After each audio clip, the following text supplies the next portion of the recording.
James and the Van. It was a frosty morning on the island of Sodor, and James was bringing a goods train from the Little Western. He was cold and tired, and wouldn't stop complaining. Why couldn't Duck or Oliver do this, he moaned. A splendid engine like me should be pulling coaches, not these troublesome trucks. Don't worry, James, said his fireman. We've nearly reached the yard now, so you can have a drink and a rest before your next train.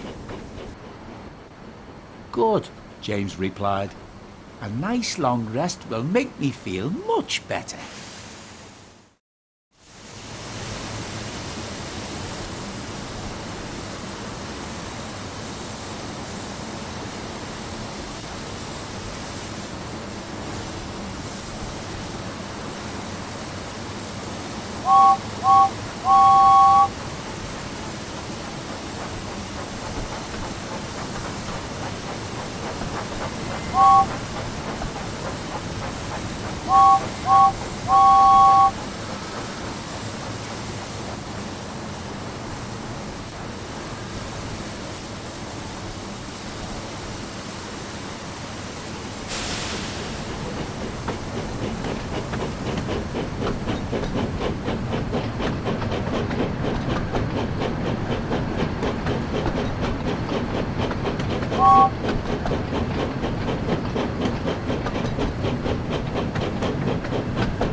Soon they arrived back at the yard.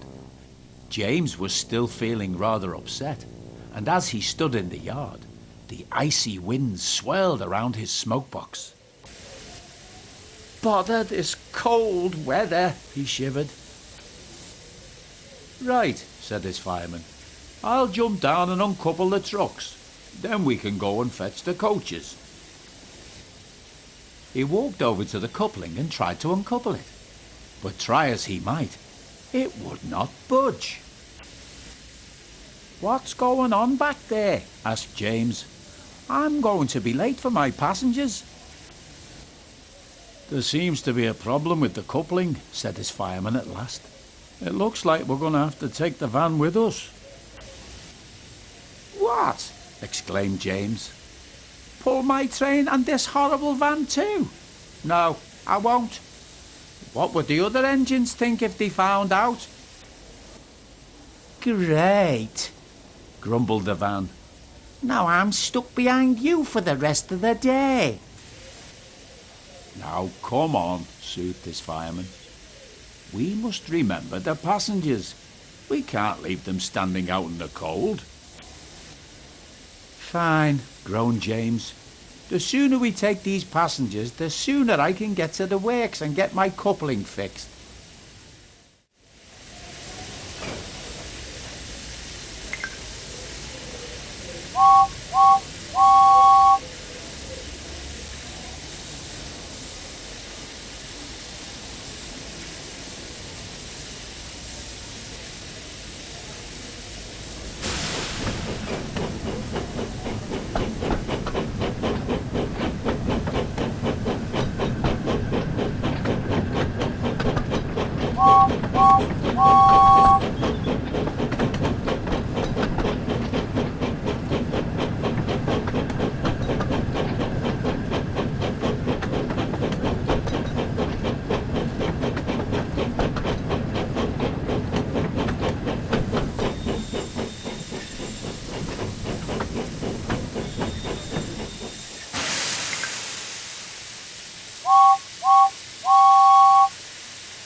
James arrived at the platform, still cold and upset.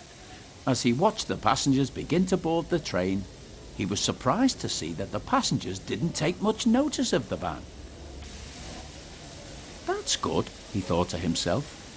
Maybe if the passengers don't notice, then maybe none of the other engines will.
As James arrived at the station, he suddenly heard a familiar whistle. "Oh no," said James. "It's Gordon." "Hello, little James. What are you doing coupled to that van?" asked Gordon. "Oh, is that what passes as a special coach nowadays?" Gordon puffed away, still laughing. James tried to ignore him, and it wasn't long before the guard's whistle blew and they continued on their way.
James soon arrived at Wellsworth Station.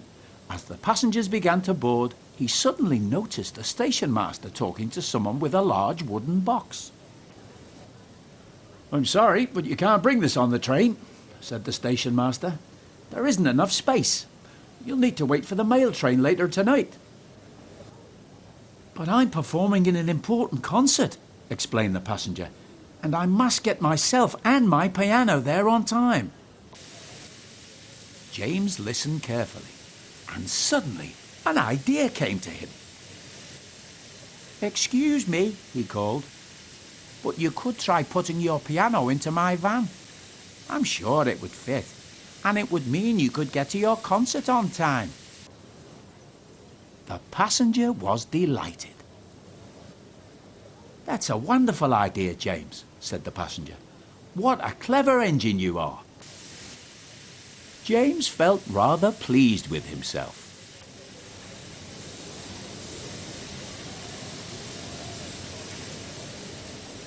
"This piano is heavy," moaned the van. "Why did we have to take it?" "Do stop your complaining," puffed James. "All this fuss over one wooden box." "The piano is loaded now, so it's almost time for us to get going," said James to the passenger. So the passenger hurried quickly to their carriage, and moments later the guard blew his whistle, and James knew it was time to leave.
At the next station, Sir Topham Hatt was waiting for James to arrive.